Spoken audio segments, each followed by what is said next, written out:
Mesdames, bonjour, monsieur, bonjour, bienvenue à cette nouvelle édition de Un jour, un événement sur Canal 2 International.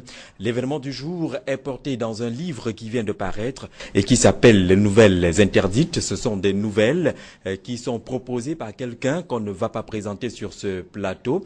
C'est un habitué de Un jour, un événement, le prince Bele Kumandumbe III, qui vient donc de rendre public cet ensemble de nouvelles qui porte le nom assez édifiant de Nouvelles Interdites, prince Kumandumbe. Bonjour et bienvenue.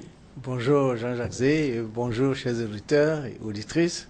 Alors vous avez tout écrit, maintenant vous écrivez les Nouvelles Interdites, on voit bien à la une avec un bandeau rouge. Qu'est-ce qui est interdit? C'est quand même des nouvelles. Oui, mais dans notre Afrique, il n'est pas de bon ton de dire beaucoup de choses. On nous a habitués à dire ce qu'on doit dire et non pas à dire ce que vous voyez. Et moi, c'est un livre que j'ai écrit, ce sont des nouvelles que j'ai rédigées entre 1970 et 1975. C'est-à-dire à peine 10 ans après les indépendances du Cameroun et des pays africains. J'étais très très jeune, mais moi-même je suis surpris que j'ai pu écrire tout cela, que j'ai eu le courage d'écrire tout ce qu'il y a vraiment dans ce livre. Et non seulement le courage, mais aussi la perspicacité de l'analyse et de l'observation. Alors, ce n'est pas un livre, ce n'est pas un essai. Ce sont des nouvelles qu'on peut lire autour du feu, dans la cour, au salon, quand tout le monde est rassemblé, même à haute voix. Mais ce sont des nouvelles qui disent ce qui s'est passé dans nos pays et surtout dans notre cher pays. On va revenir justement sur ce qui s'est passé et qui est relayé à travers ces nouvelles. Vous choisissez votre forme d'écriture, mais pour véhiculer ces messages-là, on est quand même surpris. Vous les écrivez entre 1970 et 1975. Vous les rendez publics aujourd'hui. Par rapport à l'opportunité, pourquoi vous choisissez seulement maintenant? Non, ce sont des nouvelles que j'ai écrites, comme vous dites, entre 70 et 75. Et ce sont des nouvelles qui ont été publiées en France en 1978, mais qui n'ont pas eu le droit de circuler au Cameroun. Et comme je savais que de toute façon, on n'allait pas permettre que ces nouvelles circulent au Cameroun, c'est pour ça que dès le départ, j'ai intitulé Nouvelles Interdites. Et c'est un éditeur français à Lyon, Fédérop, qui a donc en 1978 publié, mais ça n'a jamais circulé. Alors, lorsque vous les faites publier en 1978 en France, est-ce que vous vous dites simplement qu'elles vont être interdites au Cameroun? Ah oui. Ou alors vous aviez la conviction, j'avais la conviction des actes qui montraient mais qu'elles je ne savais seraient... ce qui se passait au Cameroun. Je savais ce qui se passait au Cameroun. C'était des temps difficiles. Et aujourd'hui, vous voyez, avant de venir à l'émission, je me suis dit, mais quelqu'un qui a 50 ans, c'est-à-dire qui est né en 1960, il avait 10 ans quand j'écrivais ces nouvelles. Donc, c'est-à-dire que, bon, ça dépend là où il vivait. Peut-être qu'il ne pouvait même pas encore comprendre ce qui se passait. Et je me suis dit, donc, celui qui a 50 ans, 40 ans, 30 ans, 20 ans aujourd'hui, il peut savoir, c'est-à-dire d'une manière agréable, parce que ce ne sont pas des essais politiques, ce sont des nouvelles comme des contes autour du feu, mais qui disent la réalité de tous les jours du Cameroun. Il peut découvrir ce Cameroun de l'époque, 10 ans après les indépendances. Qu'est-ce qu'on nous a fait? Qu'est-ce qui se passait dans les maisons? Qu'est-ce qui se passait dans l'armée? Qu'est-ce qui se passait? Comment est-ce que les vieux transmettaient le savoir aux jeunes? Qu'est-ce qui se passait entre les hommes et les femmes? Les fameuses veuves joyeuses des années 70. Qu'est-ce qui se passait quand la femme allait voir le marabout? Et quelles étaient les conséquences? Donc, c'est cette... Si on restitue l'œuvre dans les années 70, par exemple, qu'est-ce qui pouvait être gênant pour les États africains que ces nouvelles-là soient publiées ici? Qu'est-ce qui était gênant? Si vous lisez, par exemple, le grand anniversaire du Petit Moussa, qui fête ses 10 ans en 1970. Donc, un enfant né en 1960. Pendant les indépendances. Voilà. Et ce conte-là, le grand anniversaire du Petit Moussa, je vous assure que si vous avez la chair de poule quand vous lisez ça aujourd'hui, parce que c'est un jeune qui ne faisait pas la politique, qui ne savait rien. Mais à l'époque, il y avait ce qu'on appelait le couvre-feu. Brusquement, on boucle tout le quartier ou toute la ville. Et ce sont les militaires qui agissent et il n'y a aucune sanction. Et le sang coule. Et ce pauvre petit, parce qu'il fuyait, il ne voulait pas... il fuyait comme tout le monde fuyait. Parce que quand vous voyez les gens, qu'on est en train de tuer les gens, chacun... Et quand il fuit, à la fin, quand tout s'est passé, quand tout était calme, la maman commence à chercher son enfant. Elle ne trouve pas. Elle va partout, dans les commissariats, chez les abbés, elle ne trouve pas. Et c'est un jour qu'on commence à dire que mais il y a une fosse septique quelque part qui pue trop là. On alerte donc l'abbé du quartier. L'abbé vient, il appelle les sapeurs-pompiers. Et c'est là qu'on découvre que le pauvre, n'est-ce pas, pendant qu'il courait donc, il s'est précipité dans une fosse septique et c'est comme ça qu'il est mort, à l'âge de 10 ans. Et ça, ce ne sont pas des histoires que j'ai inventées. Alors, c'est pour dire quoi? Que pendant les premières années d'indépendance, sur le continent africain, c'était difficile, on n'avait aucun pouvoir, on subissait ce genre de choses, coups-feu, tueries, ainsi de suite. Oui, et ça, ce sont des nouvelles vraies. C'est comme une nouvelle, par exemple, ce qu'on appelle le visiteur inattendu.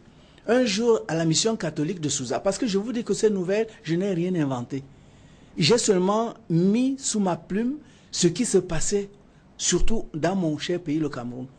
Un jour, un colonel vient avec plusieurs jeeps là, il s'enfonce dans la mission catholique de Sousa. Je ne sais pas si vous connaissez. Sousa, pas loin d'ici en tout voilà. cas. Et là où il y a maintenant le collège Herbert de Sousa. Il s'enfonce, il encercle, tout le monde a peur, l'abbé a peur, que qu'est-ce qui se passe? Alors on dit qu'il a des choses interdites, ils sont avec des maquisards ou des choses comme ça, etc. Et quand il fouille donc partout, il ne voit rien, c'est là où le colonel dit donc à ces éléments, retirez-vous. Et il dit à l'abbé, n'aie pas peur, je sais que tu as un livre là, qu'on ne peut pas trouver, moi je veux lire ça. Prête-moi, entre nous deux là, personne ne va rien savoir. L'abbé donc entre dans son armoire là, il prend le livre, il lui donne. Et dès qu'il lui donne, il dit, merci, je vais aller lire et je vais venir te rendre. Et là, il appelle ces éléments, il dit, comme on fait toujours, vous savez, ce théâtre des hommes de l'armée, il dit, bon, il n'y a rien, allez, on embarque. Ils s'en vont. Tout simplement parce que le gars voulait lire un livre que l'abbé avait. Il est obligé de descendre avec tout un contingent, voilà, des hommes en tenue. Parce que l'abbé n'aurait jamais dit que j'ai ce livre. Les livres, la circulation des livres, c'était quelque chose. C'était interdit. Beaucoup de livres qui parlaient de nos pays étaient interdits de circulation. C'est ça que nous avons vécu à cet âge-là. Hein? Donc je peux multiplier les exemples. Ou bien Django, le voleur d'occasion. Un jeune qui, ici à Douala, un jeune là qui se promène et qui voit à la banque qu'un monsieur a décaissé beaucoup d'argent. Donc il suit le monsieur là, il avait décaissé 10 millions. Il suit donc le monsieur là de loin, jusqu'à ce que le monsieur arrive donc chez lui. Le monsieur arrive chez lui, donc il entre dans la chambre, il cache l'argent dans la chambre, après il s'en va. Il s'en va avec un ami boire un coup, etc. Et c'est pendant ce temps que Django, il réussit donc à entrer jusque dans la chambre. Pendant ce temps, la femme était à la cuisine, elle était en train de faire à manger. Et Django entre dans la chambre et brusquement, il entend la femme qui entre. Donc, il est obligé de se cacher sous le lit. Il se cache sous le lit et puis la femme voit l'argent. Elle dit, quoi? Donc, il a tout ça. Et elle dit, demain, je serai veuve. Donc, le gars, il ne comprend pas pourquoi la femme dit ça. Alors finalement, il se dit, ça veut dire quoi? Demain, je serai veuve. Alors il essaie d'escalader encore. Et c'est là qu'il voit que dans la cuisine où la femme était en train de manger, elle prend donc une poudre, là, un poison, elle met dans la nourriture. Donc pour elle, demain, vraiment, elle allait être veuve. Une veuve joyeuse. Une veuve joyeuse. Alors, vous voyez une histoire comme ça. Le gars vient juste pour voler l'argent et il est maintenant en face d'un meurtre. Et quand effectivement, ce monsieur-là rentre à la maison, la femme, c'est-à-dire lui fait de beaux sourires, plus etc.